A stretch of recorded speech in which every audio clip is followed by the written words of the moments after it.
This video will help you to understand how to use stockouts, how to factor stockouts into your algorithm.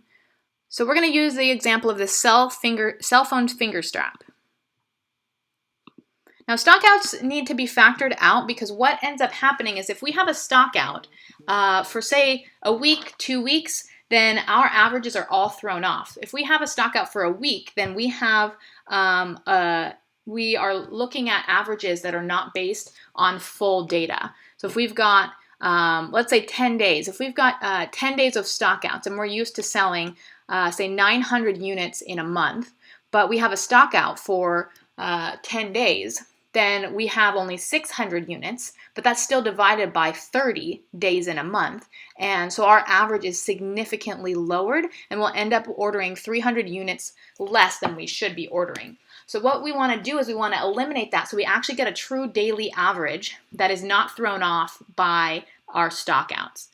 So if you scroll down, you'll see under calculation variables, this here is stockouts. Stockouts are automatically factored into your equation. Now, it's set to automatically remove stockouts. The only time that you need to pay attention to and perhaps turn off stockouts would be on a slow-moving product. So if you have a product that only sells, say, 2 units a week, you're going to have a lot of days of zeros, and those will be factored in as stockouts. Well, that's something that you actually want to turn off. You do not want to factor your don't want to factor your stockouts into your equation in that case because you've got a slow-moving product, and that will actually throw off your weekly average.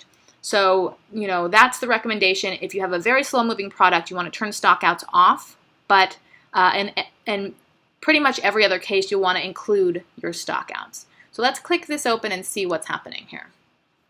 Okay, so we've got stockouts. You can turn stockouts off, as I mentioned, but we want to include them, and it'll show all of the days that are actually eliminated from your calculation. So if you scroll down, I'm going to show you a pattern here. Now we have a pattern from December 19th, right? December 19th, this product went out of stock, right? And you can see all of these zeros, but you see ones here, right? You see ones, you see twos. Now, the way that we calculate stockouts is we look at your average sales and we see what, if you sell in a day 30% of your average daily sales, we're going to consider that that is the start or the end of a stockout. Because when we have stockouts, we tend to run out of stock and sell a few in that day, but then go completely out of stock. And then when we come back in, we sell some on that day, but we don't sell the full amount. So we want to capture that full stockout history and not include, when you're used to selling, say, 100 a day and you have a sales day of 20 and then you go to zeros and you stock out, we don't want that day of 20 sales in that day to throw off your average when your average is really 100 sales in a day. So that's why we look for stockout patterns. The other thing to know about stockouts is that we don't look at whether you have inventory or not.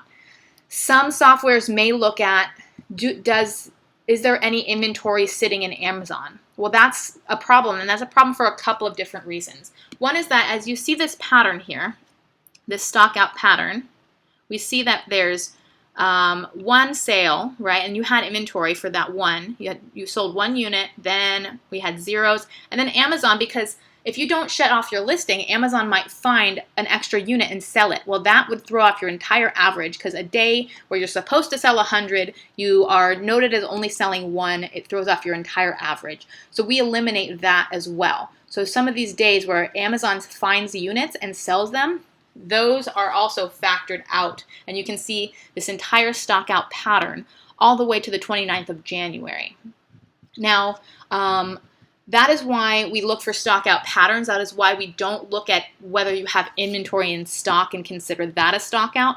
The other thing that is really important to note in why we look at stockout patterns in terms of velocity and not inventory in stock is that the way of looking at stockout patterns in terms of sales velocity will actually locate things like suspensions. So if you've got a listing that's suspended, you'll have a ton of inventory in stock, perhaps. And so if we looked at just the fact that you had inventory in stock, we would count those as days that you had the ability to sell, and your average would be thrown off because you were suspended and not selling, but you had inventory in stock. So looking at sales velocity and sales patterns instead of amount of inventory helps to locate listing suspensions as well. So any listing suspension will also show up in stockouts.